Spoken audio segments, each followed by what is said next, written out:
Սեփական տան մեջ է ապրում ինքը։ Ու շատ մարդիկ սրազողն են եղել, 3 հոգի։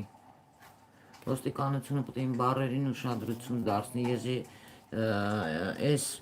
տղան բացի էլ 2 դեպք ա եղել, մեկը ռուս կին ա, ջրի հետ կապ ունի,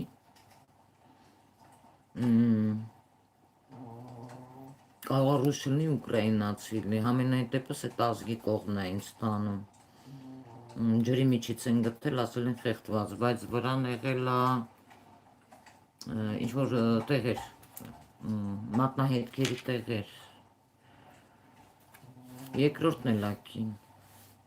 բայց ես երրորդը տղամարդ ա երիտասարդ, կստացի երիտասարդն են բոլորն էլ, տարիքով չեմ տեսնում, նախկինում կատարված գործողություններ, որից ինքը շատ հաջող կստացի, 4 դուրս ա եկել ու կոնտրոլ արի իրա վիճակը, շատ ուժեղ մանիպուլյատոր, ձյավոլ, սիրում ա մարդկանց նվաստացնի, իրա կռուգում, ոնց որ խելապակաս լինի,